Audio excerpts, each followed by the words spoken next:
If you can still be here, that'll be fine. Let's pray that God will open our hearts to be blessed this morning. Let's thank God for we have no more restriction to relate with each other. Thank you, God, for taking New Zealand to level 1. Thank you for making the nation to be free of the virus.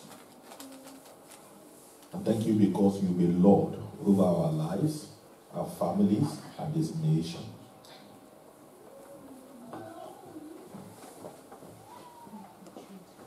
In Jesus' mighty name we pray. Amen. Everlasting Father, we give you glory and honor for this blessed day. It's not by power, not by might, but by my spirit, says the Lord. So I surrender myself and my voice this morning. Lord, use me. Amen. And I ask, Lord, that you will make every heart to be open. And this world will be filled with your life and with your power. It is the spirit that quickeneth, the flesh profited nothing. The Bible says that the word that I speak unto you, they are spirit and they are life. Lord, let this word produce life in every area. Even those that are listening through the YouTube, those that are listening right now on Facebook Live, and those of every one of us in the service this morning. And as many as we join us as we progress. We take authority over the devil and the flesh. And we put them in subjection in Jesus' name. Have your way, Lord, without any hindrance. In Jesus' name we pray. Amen. Praise the name of the Lord. Hallelujah. Clap your hands and celebrate God. Let's have our seat. We give glory to God for for making us to be in the service this morning.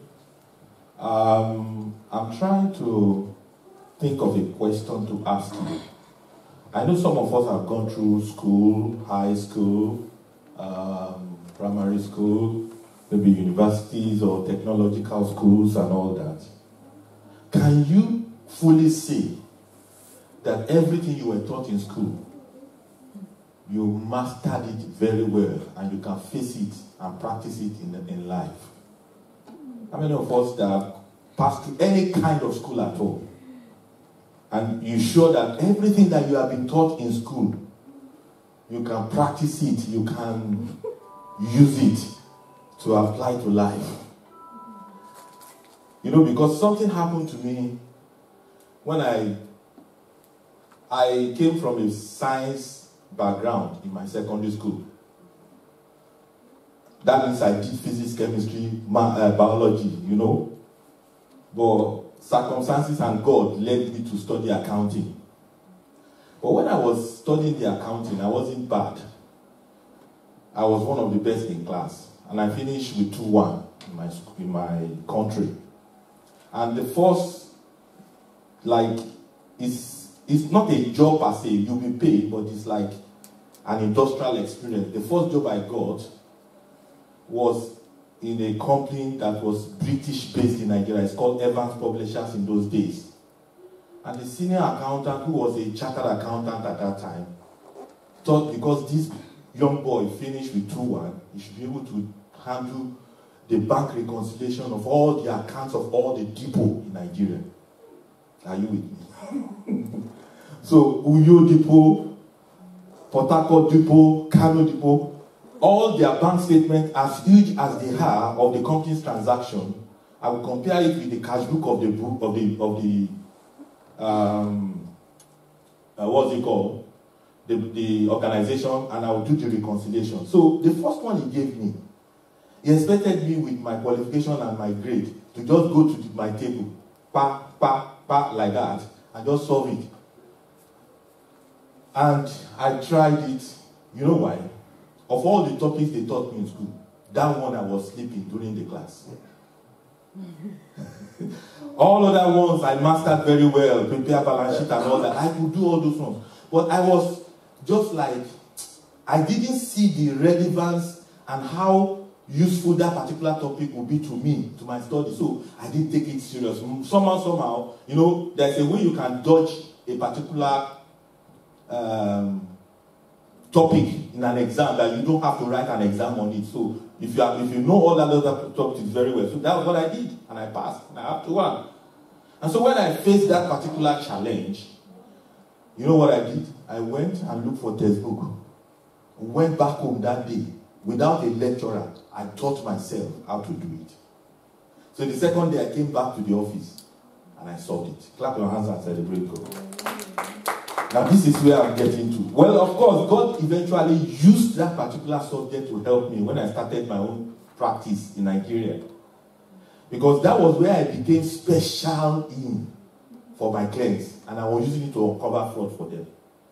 I pray that sometimes in life, what God will use to bless our life spiritually and physically or in our career, may we not miss it out.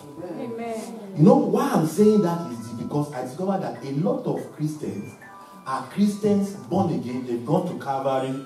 They've accepted Jesus Christ as their Lord and Savior. But there are some subjects of the scripture that a lot of us have missed out. The curriculum of our spiritual life is not complete. And unfortunately, let me tell us, it's not your fault. Most of us grew up under pastors that don't even have those things. If those pastors have those things, some of those pastors don't choose to teach us those things. Did you focus on Romans chapter 6? Let me get to what I'm talking about. Did you read Romans chapter 6 very well? How come Romans chapter 6 is saying Christians need to die? Of course, we know there are two types of death, am I right? The physical death, and then the what? Spiritual death.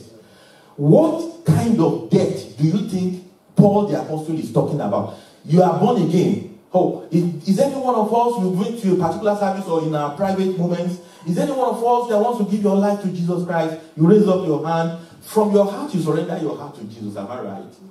Then, what then is the need to die again? I don't understand. Do you understand? Let's read Romans chapter 6 again, quickly. Romans chapter 6, quickly. It's going to be our reference, and I'm not going to take your time. Praise the name of the Lord. Are you there?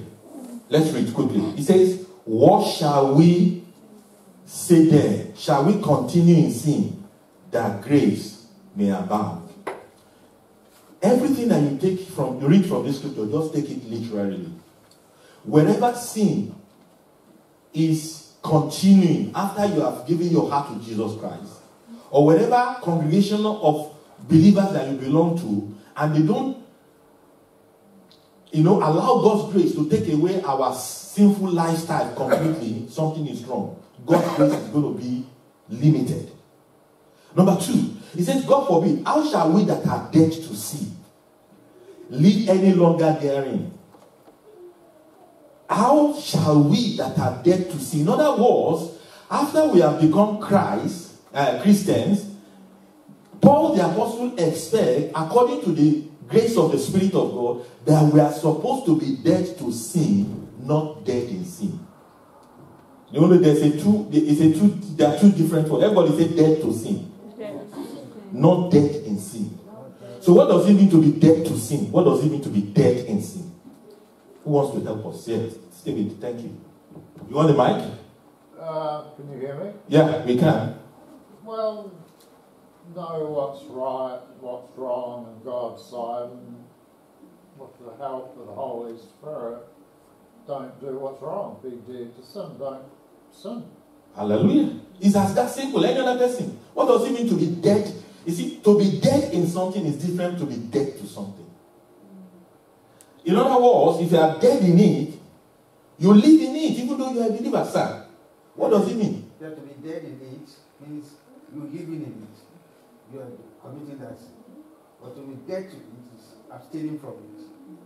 Yeah. You don't even go there. Yeah. Yeah. Don't sin. Yeah. And that's why the Bible says that the flesh and the spirit have a battle, the battle of influence. Are you with me, church? It's just a battle of influence. The flesh and the spirit. The spirit wants to influence us, not to live after the flesh. The flesh wants to influence us not to live after the spirit. Are you with me? What did I say? The flesh and the spirit have a battle. The Spirit of God wants to influence us not to live after the flesh. The flesh wants to influence us not to live after the spirit. If you allow the flesh to influence you not to live after the spirit, you are dead in sin. If you allow the spirit to influence you not to live after the flesh, you are dead to sin. Clap your hands and celebrate God. So that's why this morning I want to share something with you that I know it's possible you have missed out, not because you are a bad Christian, but because pastors don't emphasize these things. And these are the curriculums of the scripture that makes you a true New Testament believer. I want to talk about the death of the old man. Clap your hands and celebrate God. The death of the old man. Who is the old man? And what does it mean to die? Let's look at 2 Corinthians chapter 5, verse 17. And try and memorize it a little bit.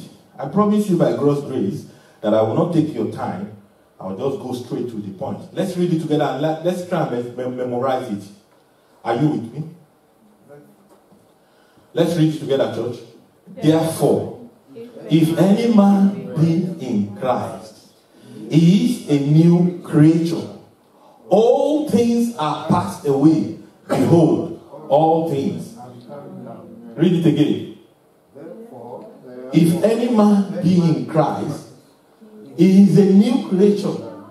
All things are passed away. Behold, all things are. Now that is the expectation of God. That is the expectation of the Holy Spirit. But we discover that a lot of people are born again. They are new creature. But all things are not passed away in their life because the old man is still alive. The old man is still alive. Who is the old man? All things will not be passed away if the old man is still alive. And if the old man should die, behold, all things will truly become new. Because the new man will become alive. Clap your hands and celebrate God. Say, Father, let my old man die today. Now listen to me. It's not to say that even when your old man is dead, no matter how spiritual you are, even myself, the old man will continually want to come alive. What is the old man? The old man is your old nature. Who is the old man according to the scripture? And what does it mean when we say he is dead? Just like I told you, we have the physical and the spiritual death in scriptures. And spiritual death, which is eternal separation from God. And then we talk about being dead to sin. Let's look at instances in scriptures. Romans chapter 6, verse 7 to 8 quickly. And see instances of being dead to sin. For he that is dead is free from sin. That's what it means to be dead to sin. Look at verse 8 quickly. Now if we be dead with Christ, we believe that we shall also live with him. Look at verse 11 to 23. Can you read it with me? Can you read it with me? Let's read it together. Likewise, reckon ye also yourself to be dead indeed unto sin, but alive unto God through Jesus Christ our Lord. Let not sin therefore reign in your mortal body, that ye should obey it in the lust thereof. That's what it means. Neither yield your members as instruments of unrighteousness unto sin, but yield yourselves unto God as those that are alive from the dead, and your members as instruments of righteousness unto God. You can hold a private part of your body by just touching it and playing with it, and before you know it, the desire for sin can rise up in you. That's what he's talking about. But you know, at that time, you must know that the battle is between the flesh and the spirit. The spirit is trying to influence you to live after the flesh, and the flesh is trying to influence you to. The spirit is trying to influence you to live after the spirit, and the flesh is trying to influence you to live after the flesh. If you submit your body at that time to the flesh, you become dead in sin. Hallelujah. Let's read on quickly. For sin shall not have dominion over you, for you are not under the law, but under grace. That is difference. We are not living by 10 commandments. We are living by the law of God written in our hearts supernaturally. Let's go on. What then shall we sin because we are not under the law or under grace? No, God forbid. Verse, know ye not that to whom ye yield yourselves servant to obey, is servant are ye to whom ye obey, whether of sin unto death, that is when you become dead to sin, dead in sin, or of obedience unto righteousness. Hallelujah. Amen. Let's look at chapter 8 verse 10. Chapter 8 verse 10. Chapter 8 says, read it, church. And if Christ be in you, the body is dead because of sin, but the spirit is life because of righteousness. Look at what Apostle Peter said in comparison to what Apostle Paul said in 1 Peter chapter 2 verse 24. He now says, who is own self bear our sins in his body on the tree, that we being dead to sin should live unto righteousness, by whose stripes we are healed. Look at Ephesians chapter 2 verse 5. So you see these two words being played out in the scripture: dead to sin, dead in sin, dead to sin, dead in sin. If you're a believer, you are living in one of those lifestyles. It's either you are dead in sin or dead to sin. Hallelujah. Even when we were dead in sin, hath he quickened us together with Christ. By grace are ye saved. Hallelujah. Clap your hands and celebrate God. Look at Colossians chapter 2 verse 13. And you being dead in your sins and the uncircumcision of your flesh, hath he quickened together with him, having forgiven you all trespasses. Now you're going to understand it and how to make your old man to die. If you look at Psalm 51 verse 5. Who is the old man now? Who is the old man? Psalm 51 verse 5. Let's read it together. Behold, I was shapen in iniquity, and in sin did my... Read it again.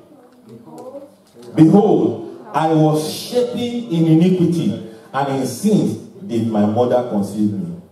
David was guilty of sin from birth. It's like he was guilty of a particular type of sin. He was a sinner the moment his mother conceived him. What does it mean? It simply means that before we were born, we have inherited a nature of sin like David. Everybody say, I have an inheritance of the nature of sin.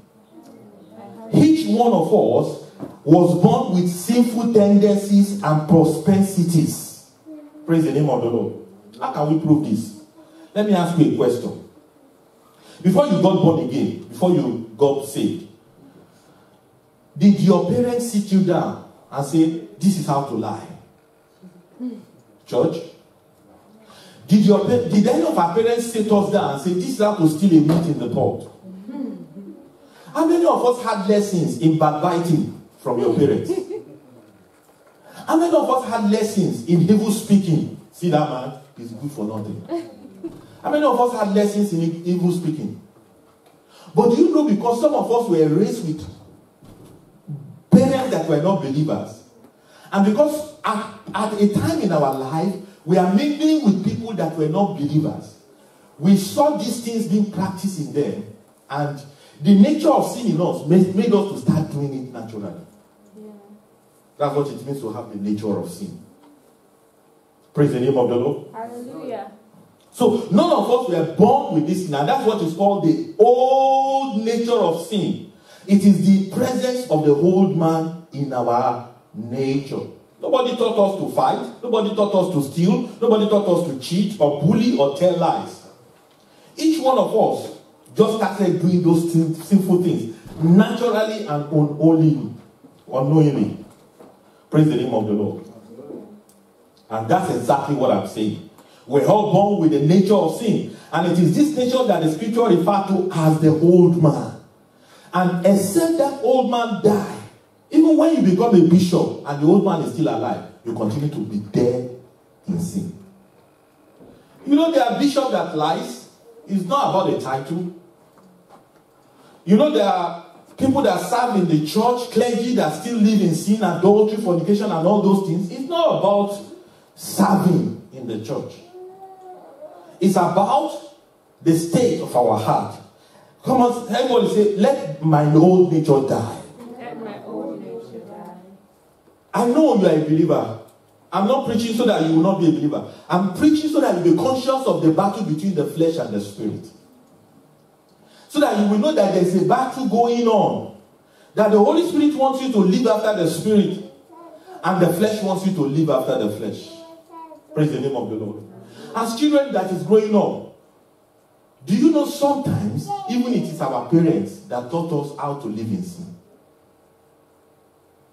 Do you know sometimes we parents have actually made the nature of sin to wake up in our children?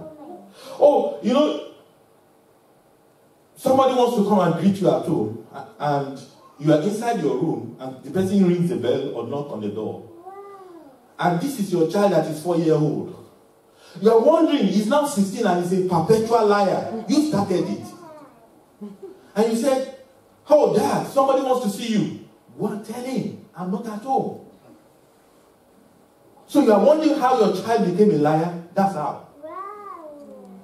Now, do you understand what I'm talking about? Some of us are parents and we struggle to free ourselves from alcoholic addiction. We're struggling to free ourselves from cigarettes and all those evil things that we know can injure our health. But do you know that our daughters and our sons are having interest in those things now? Why? Because they saw you drink it. But perhaps you sent somebody to go and buy it who took those children with them, and those children were asking questions from their uncle or the person you sent to buy those things. They said, who sent you to buy? They said, my dad. So how can you tell your dad now that your son's cigarette is bad, or alcohol is bad? Because those natures, we grew up with it, and indirectly we transfer it. The day the power of sin is broken in our life, our children will notice it. Our friends will notice it. Our neighbor will notice it. Say, Father, let my old man die. I said, let my old man die. Let's look at 5 things quickly. The death of the old man and the emergence of the regenerated man. Romans chapter 6 verse 2 is one of our pivots. And 2 Corinthians chapter 5 verse 7. Are you there? Let's read it together. 1, 2, go. God forbid. Everybody say God forbid. God forbid. Say it again. Say God forbid. God forbid. Say it again. Say God forbid. How shall I that is dead to sin live any longer thereof? He's talking about being dead to sin. Hallelujah. He's talking about being dead to sin, which is opposite to dead in sin. The two of them are different. Number one, dead in sin or dead to sin. To be dead to sin means to be irresponsive to sinful offers. To be irresponsive, you are not responding to lust. You are not responding to enticement. These days, before our children hear a worldly sound, do you know some of these heavy disco sound with high metals get people possessed with demons? I'm telling you the truth, I'm into deliverance. Because there is no spiritual song that pervades the atmosphere of our house. You wonder how our children can pick up F words? Because sometimes most of the music that they listen to, or you as a believer, the music you are tempted to listen to are filled with those things. Praise the name of the Lord. Hallelujah. When you're irresponsive to inducement or whatever type of temptation, praise the name of the Lord. Let's look at verse 7 of that passage of the scripture. Romans 6:7. For he, read it. For he that is dead is free from sin. That's what it means to be dead to sin. Hallelujah. Meaning that at the point at which we become dead to sin, at that very moment is the time we became free from sin. In other words, we got born again. Hallelujah. Number 2, when you get born again, something happened to you called the unforgettable encounter. See, I'm not about dates. I'm not about time. I'm not about I'm not about date. There are people that will quote the date, the time when they got born again. Praise the name of the Lord. But even if you cannot quote the date, you cannot quote the time, you must have the experience. You must remember like I remember. I can't tell you the date. I can't tell you the time. But I can tell you that I went to Bible studies after several attempts at giving my heart to Jesus Christ. And I listened to my pastor that day preach on hearing and gaining something. And I came back home. It was 1988. I came back home. And I was sick. I was tired of sin. You know why? I remember, I can't tell you the date, but I remember that I used to share a bunk bed with my junior brother. We're just two. I've got 3 sisters ahead of me, and 2 of us are brothers. I would share a bunk bed in our father's house.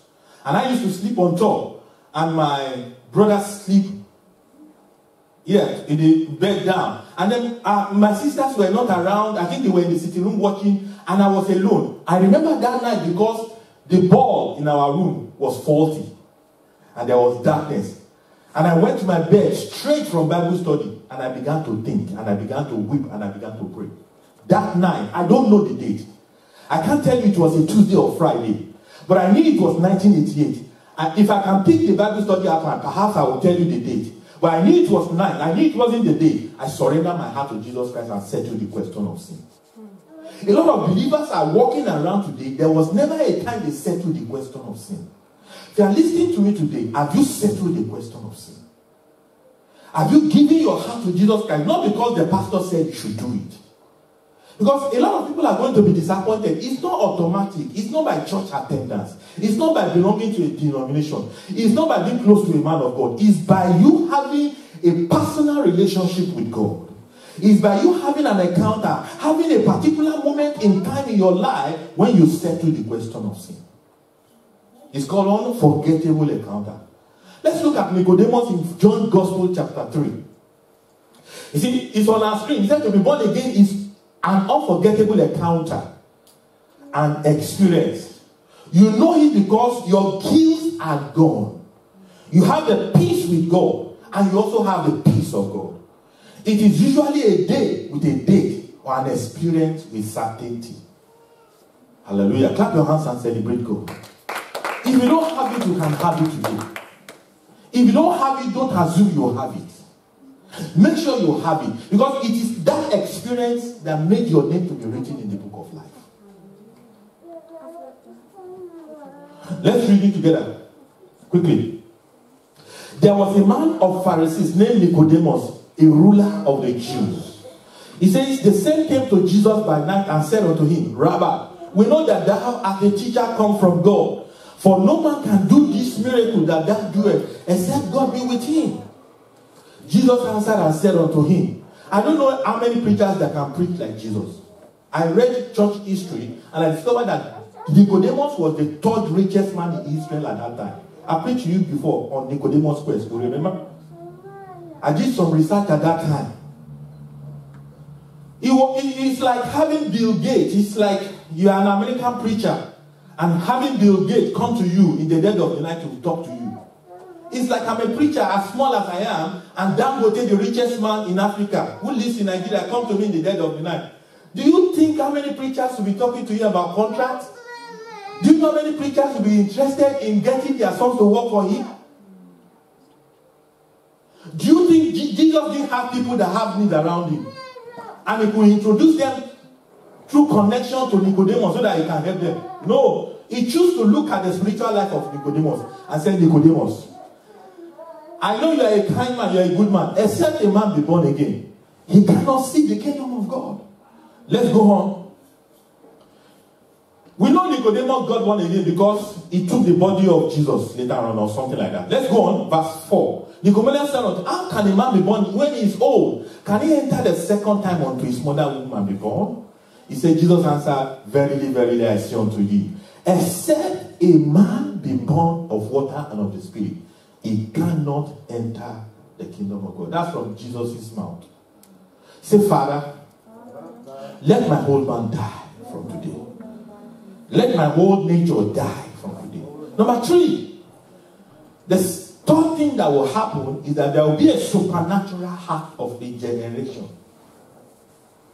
There will be a supernatural act. Those of you that understand a little bit about biology knows that when we talk about regeneration, means gene. Gene is the biological you. Am I right? Yeah. In other words, when we talk about regeneration in Christianity, the gene that you were born with is taken away from you supernaturally, and the gene that comes from God is put into your life. That's what you call regeneration. Everybody say regeneration. Regeneration. I hope believers will understand that when we talk about regeneration, it means that the gene that is contaminated, that has the nature of sin, is taken away in the place of prayer.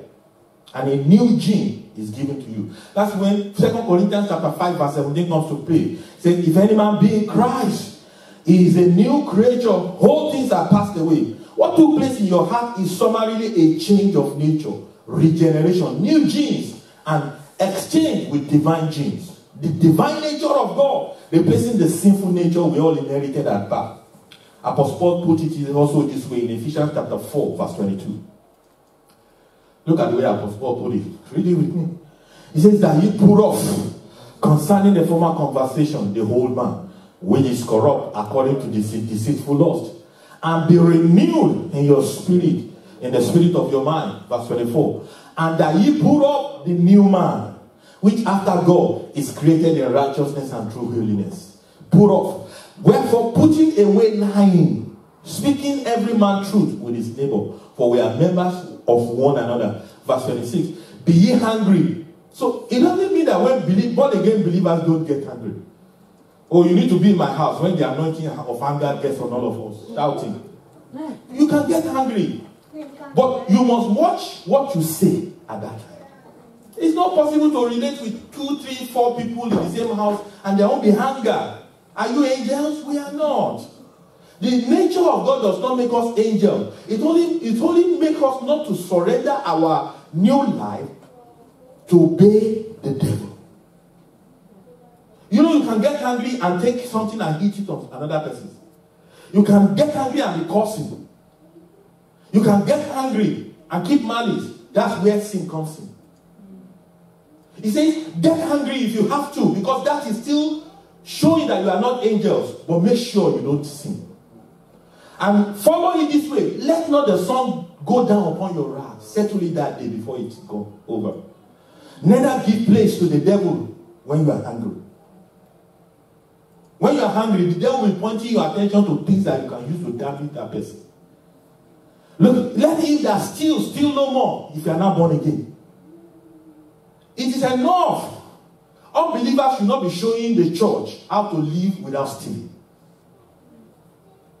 He says, but rather let him labor, working with his own hand, the thing which is good, that he may have to give to him that needed. I wish as a pastor, I don't have to work, but I have to work. Because I don't want to be a thief. Praise the name of the Lord. Hallelujah. And I work hard. I can tell you I work hard. God will reward me one day. Amen. Look, go on. Let no corrupt communication, if you are a believer, proceed out of your mouth. But that which is good to the use of edifying, that it may minister grace unto the hearer. Before you tell your sisters or anybody close to you something as hot as is what is in your heart, measure it. If somebody says the same thing to you, will you like it? And grieve not the Holy Spirit in the place of anger, whereby ye are sealed unto the day of redemption. A lot of people speak in tongues. But something happens between you and somebody, and the Holy Spirit is saying, keep quiet. Say, I won't keep quiet. You are shouting back because the Holy Spirit is within you, is telling you to keep quiet. Keep calm. He said, no, I won't keep calm. If you continue like that, you will not enjoy the ever-abiding presence of the Holy Spirit. Next time you get angry, he's not going to tell you to keep calm. Because you chased him away. Say, Father, let me know by my lifestyle and hunger drive away the presence of the Holy Spirit from my life. Number 4, there will be a radical change. A radical change. There will be a crucified life with new fruits. We're going to emphasize that later on. In conclusion today, I want to encourage you to become radical with your faith today. Be intentional. Ask Jesus to take away your old sinful nature if they are still there. Killing your old man and making you a new creature indeed. If you have surrendered your heart to Jesus Christ in the past, tell the old man to remain dead by faith and start living the crucified life. Bearing a new fruit. The new fruit that, according to Galatians chapter 5, we call the fruit of the Spirit. Hallelujah. I said the fruit of the Spirit. Look at Galatians chapter 2 verse 20 quickly. Galatians chapter 2 verse 20. Let's read it, church. This is what happens to somebody that is born again. Said, I am crucified with Christ. Nevertheless, I live, yet not I, but Christ now lives in me. And the life which I now live in the flesh, I live by the faith of the Son of God who loved me and gave himself. I pray that you'll be going about from today with the consciousness that I am crucified with Christ.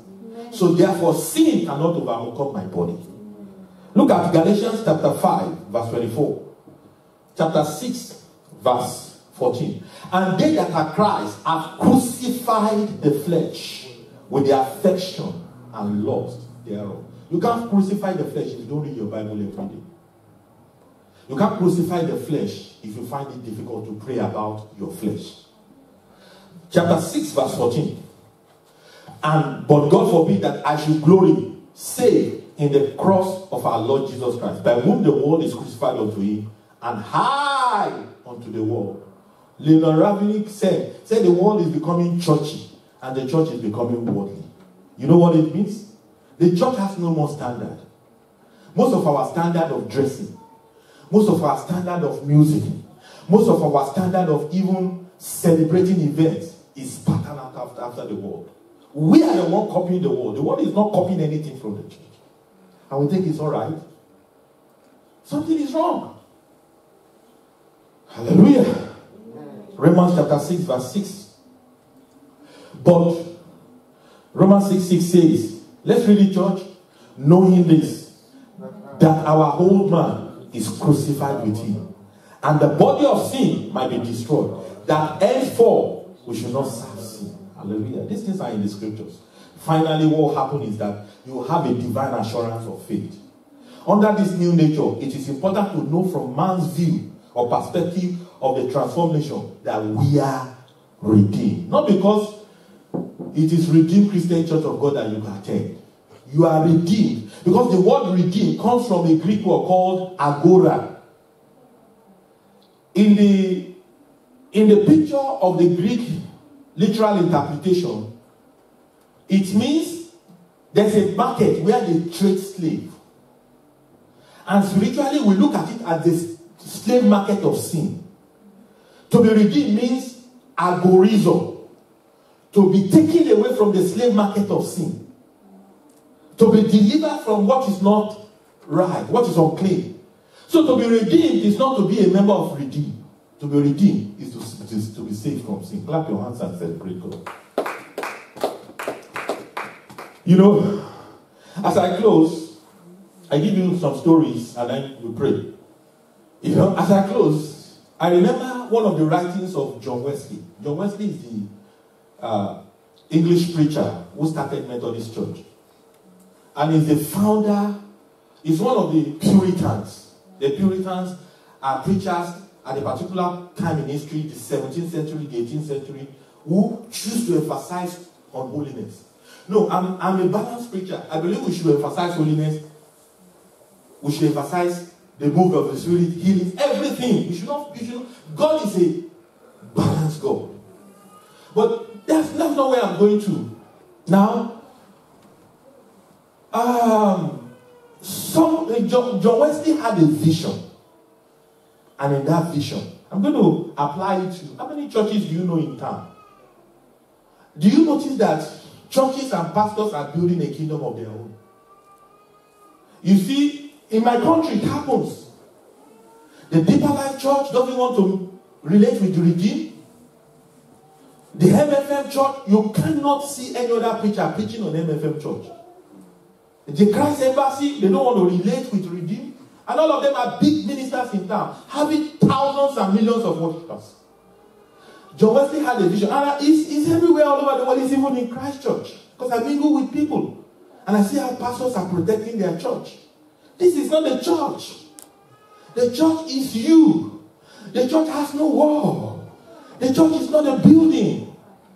And John Wesley had a vision. And in that vision, God took him to heaven. And when he got to heaven, he see people adorned in white robes. And he went to them. I'm not going to use the name of the churches of then. I'm going to use the name of the churches around us. And he was mentioning some of those prominent churches in those days. He said, these people that are adorned in white robe, they are called believers. Oh, he said, are there Methodist church members here? The angel told him no. He said, which other church do you know in town? He said, are there Redeemed Christian Church of God members here? The angel told him no. He said, are there Life Church members here? He said, the angel said no. Are there Arise Church members here? The angel said no. He said, who are these people clothed in white apparel like angels? The angel told him, they have no denomination. They are just called the Redeemed of the Lord. Clap your hands and celebrate. When we get to heaven, the name of the church will not matter. Hallelujah. Amen. Sin is dangerous. Sin can make you a king without honor. There's this beautiful illustration that reflects the depth of the whole nature in our lives. The deceitfulness of sin. There's a man called Gary Richman, a former zookeeper. He had this to say about raccoons. Do you know raccoons? He said raccoons. Okay, you're looking at it on the screen. I wrote, with the story is there. He said raccoons go through a glandular change at about 24 months. After that, they often attack their owners.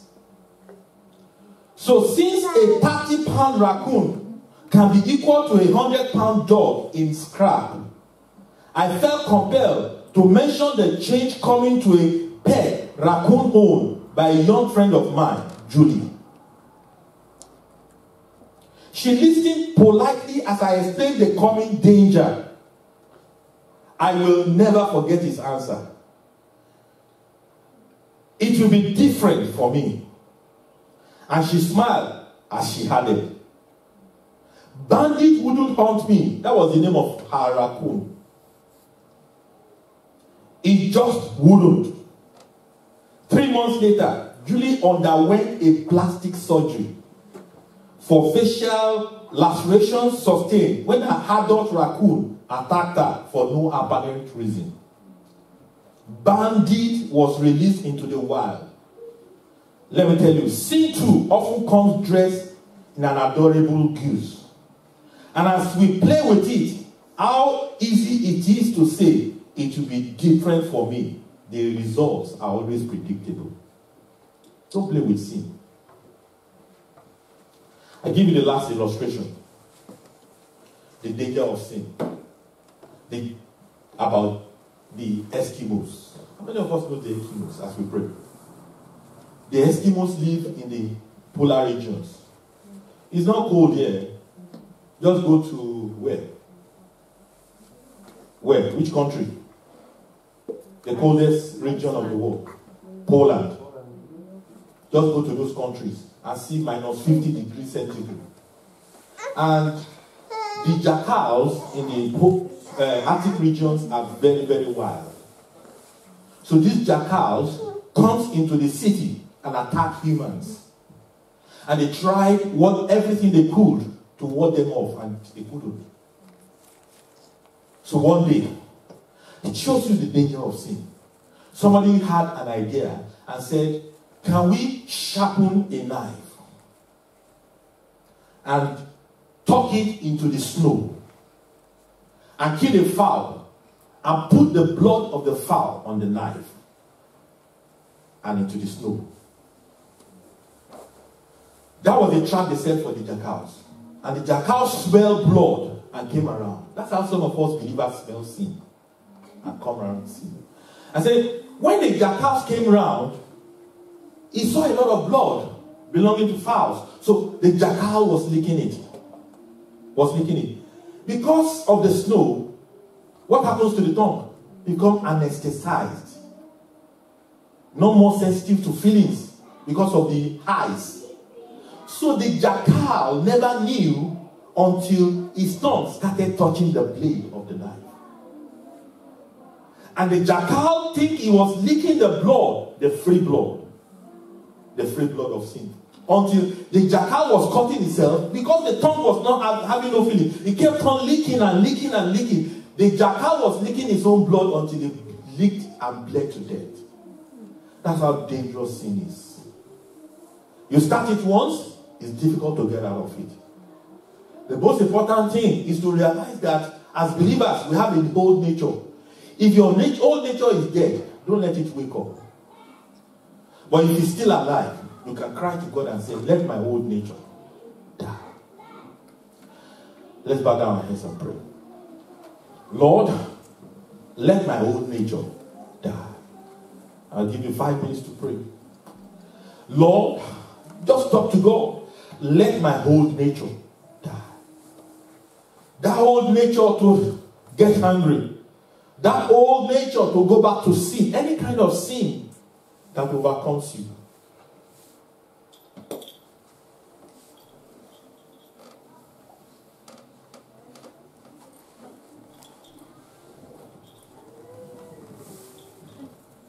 Lord, let my old nature die.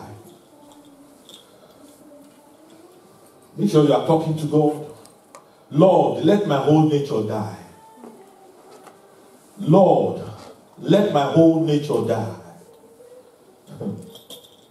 Lord, let my old nature die.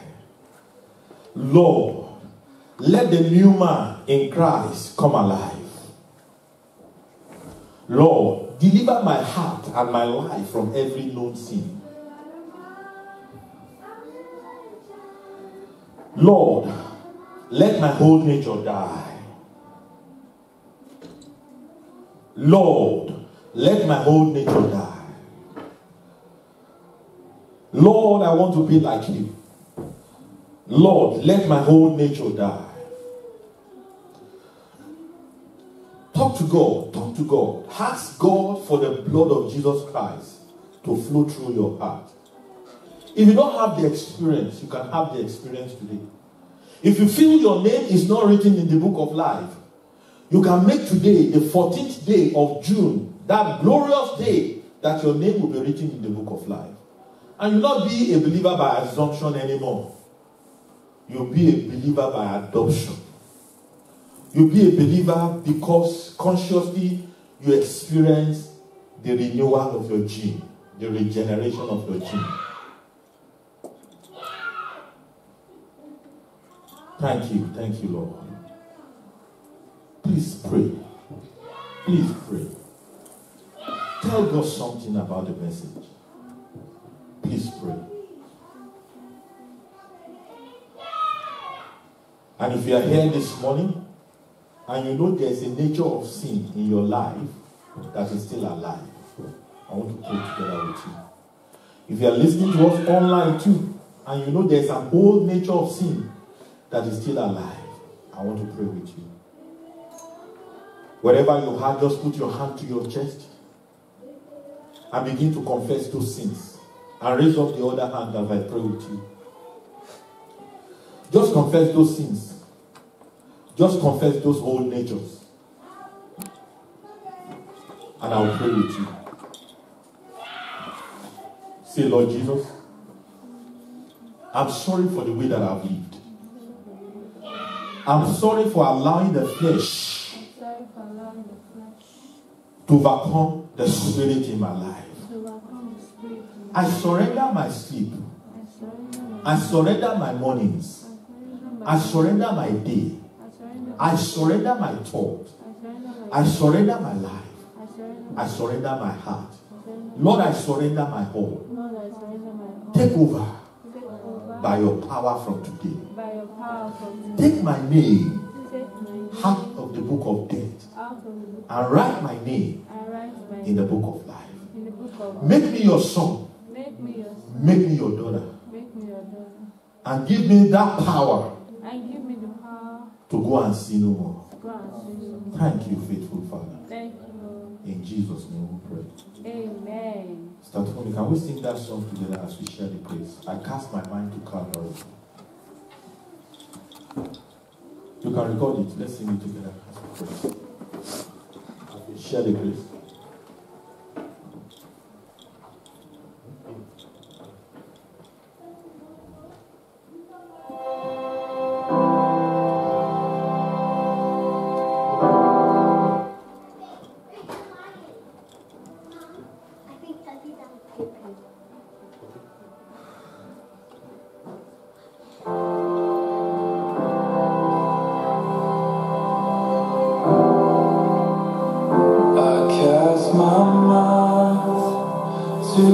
Calvary, where Jesus bled and died for me.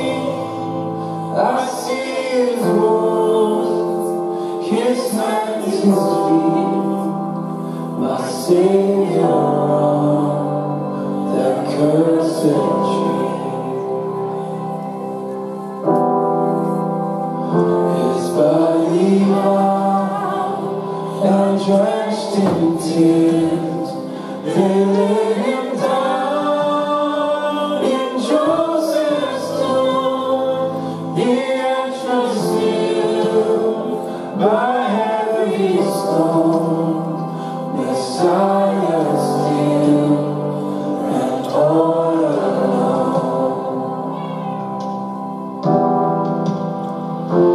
Oh, praise the name of the Lord our God.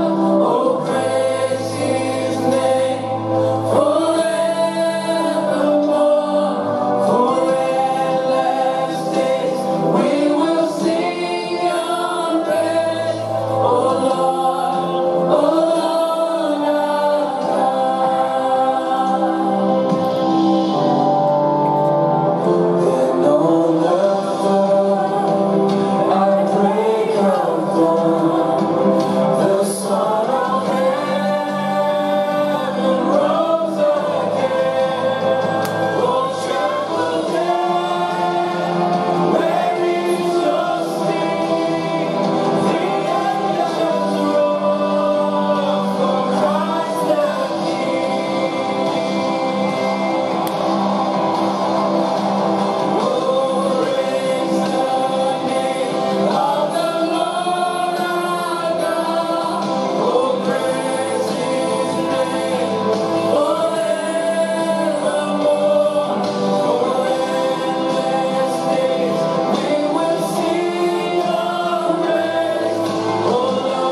something by faith. I want you to announce publicly that in Jesus' name, In Jesus' name.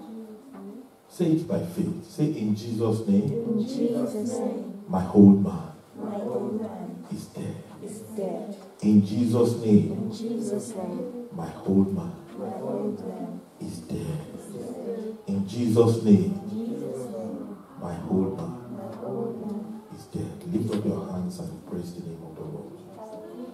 You have just done it by faith. Thank you, faithful Father. In Jesus' name we pray. Let's share the grace in fellowship. May the Hello everyone, thank you for listening to today's message. We hope you've been blessed. Please don't keep it to yourself, share it with your contacts, and don't forget to like and subscribe to this YouTube channel. Stay blessed.